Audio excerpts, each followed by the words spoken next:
الرحمن الرحیم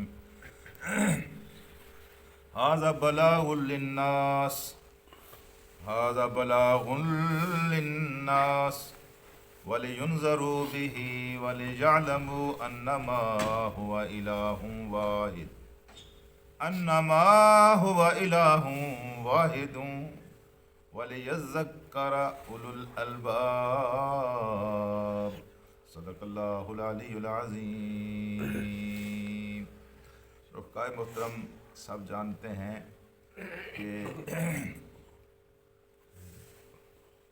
اللہ تبارک و تعالیٰ نے یہ سورج جو بنایا ہے وہ کسی ایک انسان کے لیے نہیں ہے، کسی ایک قوم کے لیے نہیں ہے، وہ تمام انسانوں کے لیے ہے۔ سب جانتے ہیں کہ اللہ تبارک و تعالی نے ہوا جو بنائی ہے وہ کسی ایک خطے کے لوگوں کے لیے نہیں ہے، بلکہ روئے زمین پر بسنے والے تمام انسانوں کے لیے ہے، اس کے اوپر کسی کا اجارہ نہیں ہے۔ سب جانتے ہیں کہ یہ زمین تمام انسانوں کے لیے ہے، کسی ایک ملک کے لوگوں کے لیے نہیں ہے۔ سب جانتے ہیں کہ یہ آسمان جو ہے یہ بھی سارے انسانوں کے لیے ہے، کسی ایک خطے کے انسانوں کے لیے نہیں ہے۔ اسی طرح سب کو معلوم ہونا چاہیے کہ یہ قرآن بھی تمام انسانوں کے لیے ہے، کسی ایک خطے کے لوگوں کے لیے۔ یہ کہ مسلمانوں کی میراث نہیں ہے، یہ اللہ تعالیٰ کا کلام ہے۔ ھذا بلاغ للناس، یہ بلاغ ہے۔ بلاغ کہتے ہیں اس بات کو جو بات جا کر دلوں کے اندر بیٹھ جائے، اپنے منزل مقصود تک جب انسان پہنچتا ہے تو اس کو بلاغ کہتے ہیں۔ یہاں سے تبلیغ کا لفظ نکلا ہے، یہاں سے ابلاغ کا لفظ نکلا ہے۔ اب یہاں سے لیا جاتے ہیں، آپ جا کر بھاگل پر ٹھہر جاتے ہیں، یہ بلاغ نہیں ہے۔ جب آپ لیا پہنچ جاتے ہیں تو یہ بلاغ ہے۔ جو بات دل کے آخری کونے میں جا کر ٹک جائے، بیٹھ جائے، اس کو بلاغ کہتے ہیں۔ تو یہ بلاغ ہے، یہ اللہ کا پیغام ہے، یہ اللہ کا کلام ہے، یہ دلوں تک پہنچا ہے، اور یہ تمام انسانوں کے لیے۔ یہ محمد الرسول اللہ تک اللہ کے فرشتے نے پہنچایا تھا، اور محمد رسول اللہ صلی اللہ علیہ وسلم نے اسے تمام انسان تک پہنچایا۔ یہ وہ پیغام تھا جس کی وجہ سے حضور کریم صلی اللہ علیہ وسلم کی راتوں کی نیندیں اڑ گئی تھیں، دن کا آرام حرام ہو گیا تھا۔ صبح و شام یہی ایک فکر تھے کہ اللہ کا یہ پیغام میں لوگوں تک پہنچاؤں، اگر کوئی لوگ اس سے محروم رہ گئے تو اس کا کیا بنے گا۔ شاہ فیصل نے اپنے زمانے میں ایک کانفرنس منعقد کی جس میں پوری دنیا کے مسلمان سکالروں کو اور علماء کو بلایا گیا، اور ان کے سامنے اس نے ایک ہی سوال رکھا، اور وہ سوال یہ تھا کہ افریقہ کے صحراؤں میں اس وقت جو انسان رہتے ہیں اور ان تک خدا کا کلام نہیں پہنچا ہے، قرآن نہیں پہنچا ہے، وہ مریں گے تو وہ جنت میں جائیں گے یا جہنم میں جائیں گے۔ تو سارے علماء نے باری باری اس کا جواب دیا۔ جب پاکستان سے گئے ہوئے مولانا مودودی سے سوال کیا گیا کہ جی آپ اس کے بارے میں کیا کہتے ہیں، تو انہوں نے کہا شاہ محترم جب سے آپ کا یہ پیغام مجھ تک ملا ہے میں تو مسلسل یہ سوچ رہا ہوں، ان کو چھوڑے، میں تو یہ سوچ رہا ہوں کہ میرا کیا بنے گا، کیونکہ اس قرآن کی وہاں تک پہنچانے کی ذمہ داری میرے اوپر ہے۔ ہر مسلمان پر، ہر محمد مصطفیٰ کی امتی پر یہ ذمہ داری ہے کہ اس پیغام کو لوگوں تک پہنچائے، کیونکہ اللہ کے رسول نے اس کو پہنچا دیا، اور اللہ کے رسول کے بہادر ساتھیوں نے، اللہ تعالیٰ ان تمام کی قبروں کو روشن کرے، ان کے درجات کو بلند کرے۔ صحابہ کرام نے بھی اس قرآن کو پہنچانے کا حق ادا کیا۔ بعد میں امت محمد کے اوپر یہ ذمہ داری تھی، ہمارے اوپر یہ ذمہ داری ہے، جس حد تک ہم ہیں اس قرآن مجید، بلغوا ولو انی آیا، پہنچاؤ، اگرچہ میری طرف سے ایک آیت بھی تمہیں ملی ہے تو اس کو بھی آگے پہنچاؤ، لوگوں تک اس روشنی کو پھیلاؤ۔ ھذا بلاغ للناس، یہ تمام انسانوں کے لیے بلاغ۔ اور پھر فرمایا ہے کس لیے؟ ہے اس لیے کہ لینذروا بہ، تاکہ اس کے ذریعے ڈرایا جائے لوگوں کو ڈرایا جائے، لوگوں کو ڈرایا جائے، لوگوں کو اس قرآن کی آیات رحمت سنا سنا کر بیہوش نہ کیا جائے۔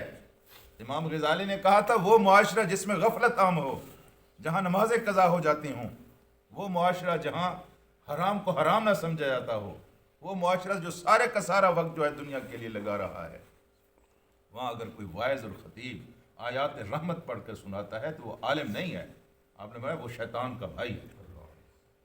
ان سے کسی نے پوچھا یہ کیوں ہے؟ انہوں نے کہا یہ تو اسی طرح ہے کہ ایک آدمی پہلے سے بے ہوش پڑا ہے، آپ نے اس کو جا کر اور نشے کا ٹیکہ لگا دیا۔ انہوں نے پوچھا پھر آیات رحمت کس لیے ہیں؟ انہوں نے کہا یہ آیات رحمت ان کے لیے ہیں جن کو اللہ تبارک و تعالیٰ کے خوف کی وجہ سے رات کو نیند نہ آتی. یہ آیات رحمت ان کے لیے، غافلوں کے لیے نہیں ہے. جو پورے سے غافل ہیں آپ ان کو آیات، پوری کی پوری محفلیں لگی ہوئی ہوتی ہیں اور صرف روپے بٹورنے کے لیے مولوی ساری وہ آیتیں سناتا ہے اور ان کو یقین دلاتا ہے پیسے کمانے کے لیے کہ جناب بالکل ٹھیک ہے، آپ نے کلمہ پڑھ لیا ہے، آپ محمد رسول اللہ کے امتی ہیں جی، آپ کے لیے تو بس سیدھا ادھر آنکھیں بند ہوں گی ادھر جنت میں چلے جائیں گے. اب یہ قرآن کے لیے ضرور ان کو ڈرائیں. مومن کی زندگی میں کہے تو ہیں ہی نہیں، لیکن مسکراہٹیں بھی کم ہیں، یہاں آنسو زیادہ ہیں. خوش نصیب ہیں وہ آنکھیں جو خدا کے خوف سے رو پڑتی ہیں. جی خوش نصیب ہیں وہ آنکھیں. اللہ کے رسول کی زندگی کو اٹھا کر دیکھیے، وہاں آنسو زیادہ ہیں. راتوں کی راتیں گزر گئی ہیں، روتے روتے گزر گئی، آنسو بہاتے بہاتے گزر گئی. بھلا وہ بھی کوئی آنکھ ہے جو خدا کے خوف سے ایک دن بھی نہ روئی؟ ہاں جی، اس آنکھ کی بد نصیبی کا اور کیا کہنا. تو فرمایا کہ اس کے ذریعے لوگوں کو ڈرائیں، وَلِيَعْلَمُوا، اور وہ جان لے کہ انما هو الہ واحد. یہ قرآن اس لیے آیا ہے تاکہ ان کو پتہ چل جائے کہ وہ ایک ہے. ایک زبان سے صرف ایک ایک کہنا کوئی معنی نہیں رکھتا. سینے کے اوپر پتھر کی سلیں پڑی ہوئی ہوں پھر انسان کہے کہ وہ ایک ہے، پھر پتہ چلتا ہے کہ احد کیا ہے. اپنے گھروں کو چھوڑنا پڑے پھر پتہ چلتا ہے کہ احد کیا ہے. اپنی بیویوں کو طلاقیں دلوانی پڑیں پھر پتہ چلتا ہے کہ احد کیا ہے. اپنی قبروں کو، اپنے شہر کی سارے یاروں اور دوستوں کو ترک کرنا پڑے اور وہاں سے ہجرتیں کرنی پڑے پھر پتہ چلتا ہے کہ احد کیا ہے. آپ ایک کے ہیں، ایک کے. ایک بچی ہوتی ہے، ہم ان کو پالتے ہیں پوستے ہیں، جب وہ بالغ ہو جاتی ہے تو ہم اس کا کسی سے نکاح کر دیتے ہیں، وہ ایک کی ہو جاتی ہے. اب اس کے لیے کسی دوسرے کو دیکھنا، کسی دوسرے کے لیے اپنے جسم کو زہر کرنا، کسی دوسرے سے باتیں کرنا، ہے جی، اور کسی دوسرے کے ساتھ اس کا آلودہ ہونا، یہ اتنا بڑا جرم ہے. ایک گڑھا کھودا جائے، ایک گڑھے کے اندر آدھا اس کا جسم پور دیا جائے، دبا دیا جائے، آدھا جسم زہر ہو، اور پھر متقی اور اہل ایمان اپنے ہاتھوں میں پتھر لیں اور اس وقت تک اس کو مارتے رہیں جب تک وہ مر نہ جائے. کیوں؟ اس نے ایک کی تھی، اس نے خیانت کی ہے. اس کو اللہ غیرت کا بارہ نہیں کرتی مرد کی کہ میری بیوی کو کوئی دوسرا دیکھے، میری بیوی کسی دوسرے کے ساتھ بات کرے. بھائی آپ کی کیا غیرت ہے؟ اللہ اس سے زیادہ غیرت. ہاں جی، آپ اللہ کے ہیں. جب اللہ کے علاوہ جب آپ کسی دوسرے کی طرف دیکھتے ہیں، کسی دوسرے سے باتیں کرتے ہیں، کسی دوسرے سے مانگتے ہیں، کسی دوسرے کے ساتھ جا کر وقت گزارتے ہیں، تو اس سے اللہ کو زیادہ غصہ آتا ہے جتنا ایک غیرت مند انسان کو اپنی بیوی کو کسی دوسرے کے ساتھ باتیں کرتے ہوئے، لو لگاتے ہوئے، اس کے ساتھ آلودہ ہوتے ہوئے جس طرح اس کو غصہ آتا ہے. اللہ تعالیٰ اس سے زیادہ غیرت مند. تو سب کو بتا دو کہ الہ واحد، وہ ایک اللہ ہے. لو لگانی ہے اسی سے، امید رکھنی ہے اسی سے، مانگنا ہے اسی سے، ڈرنا ہے اسی سے، محبت کرنی ہے اسی سے. ہاں جی، توحید تو یہ ہے کہ خدا حشر میں کہہ دے کہ بندہ دو عالم سے خفا میرے لیے ہے. یہ ہے تو توحید. یا سب سے بگاڑ دیں آپ، ایک اللہ کے ہو کے رہ جائیں. یہ قرآن اس لیے آیا ہے. اور پھر فرمایا اس کا تیسرا مطلب یہ ہے کہ وَلَيَذَّكَّرُ أُولُو الْأَلْبَابِ، تاکہ عقل والے جینیس لوگ، عقل مند لوگ اس قرآن سے نصیحت حاصل کریں. یعنی بالکل مسلمانوں کے طرز عمل سے الٹ طرز عمل ہے. لنگڑے، لولے، اپاہج اور جو کوئی کام نہیں کرتے کہتے ہیں ان کو مدرسے میں ڈال دو، ان کو حافظ بنا دو.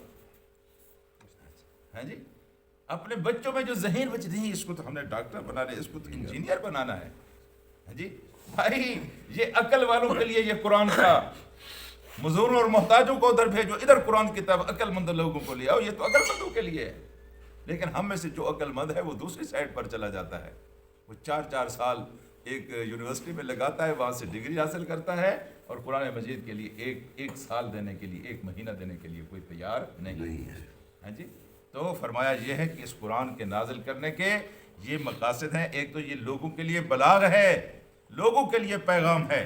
دوسرا یہ ہے کہ یہ اس لیے ہے تاکہ لوگوں کو ڈرایا جائے. اس کے ذریعے ان کو ڈرایا جائے کہ تم نے مرنا ہے، تم نے قبر میں جانا ہے. روز ان کو یاد دلایا جائے. یہ قرآن آپ نماز میں پڑھتے ہیں، نماز میں کیا ہے؟ نماز میں قرآن سنایا جاتا ہے. قرآن میں کیا ہے؟ آخرت کی یاد دلائی جاتی ہے. تاکہ ڈرایا جائے. 5 مرتبہ ان کو بلا بلا کر مسجدوں کے اندر کھڑا کر کے جب یہ ہاتھ باندھے ہوئے ہوں, ادھر ادھر نہ دیکھ رہے ہوں, بالکل یکسو ان کو قرآن سنایا جائے. قرآن سننے اور سنانے کا سب سے اچھا موقع نماز ہوتی ہے جی. یہ سب سے اچھی سرگرمی ہے جب وہ ہاتھ باندھ کر کھڑے ہیں اور آپ اللہ کا قرآن سن رہے ہیں. تو اس میں کیا ہوتا ہے؟ اس میں ڈرانا ہوتا ہے. اور تیسرا یہ ہے کہ اس ڈرانے کا مطلب یہ ہے کہ الہ واحد, اللہ ایک ہے. اور چوتھا اس کا مطلب یہ ہے کہ عقل والے جو ہے وہ اس سے سبق حاصل کریں اور اس سے نصیحت حاصل کریں. جو اس سے نصیحت حاصل نہیں کرتا, ہم اس کو عقل مند ماننے کے لیے بھی تیار نہیں ہیں. وہ عقل مند ہے. یہی وجہ ہے کہ جینیس لوگ اس کے قریب نہیں آئے, اور وہ لوگ جو بیچارے روزگار کی تلاش میں تھے, انہوں نے اس کو پڑھا اور پھر انہوں نے اس کو بیچنا شروع کر دیا. اب جگہ جگہ پہ ہٹیاں لگی ہوئی ہیں, بازار سجے ہوئے, اور کوئی گا لیتا ہے, اچھی آواز ہے تو اس کو بیچ رہا ہے, فروخت کر رہا ہے. عقل مند لوگ جو تھے وہ اس کے قریب نہیں آئے, وہ تو دوسری سائڈ پر چلے گئے. اس لیے قرآن ایک لاوارث. عزیز دوستو, اللہ کے فضل و احسان سے آج ہم نے سورہ ابراہیم کو ختم کر لیا ہے. سب کن ایک ایک اس کی آیت پڑھی ہے. یہ بلاغ للناس, اس کا چلو کوئی چھوٹا سا حصہ ہم ادا کرنے کے قابل ہوئے ہیں. اللہ اس کو اپنی بارگاہ میں قبول کرے اور اس کا ہمیں بہترین اجر دے. اس کو بیان کرتے ہوئے ہم سے کوئی کوتاہی ہوئی ہے, سنتے ہوئے ہم سے کوئی لاپرواہی ہوئی, اللہ اس کو معاف کرے اور اللہ تعالیٰ اس کے اوپر ہم عمل کرنے کی توفیق عطا کرے. اور اس موقع پر یہ دعا بھی کریں کہ مرتے دم تک اس قرآن مجید کو سننے سنانے کی سعادت ہمیں حاصل ہوتی رہے. اللہم صلی علی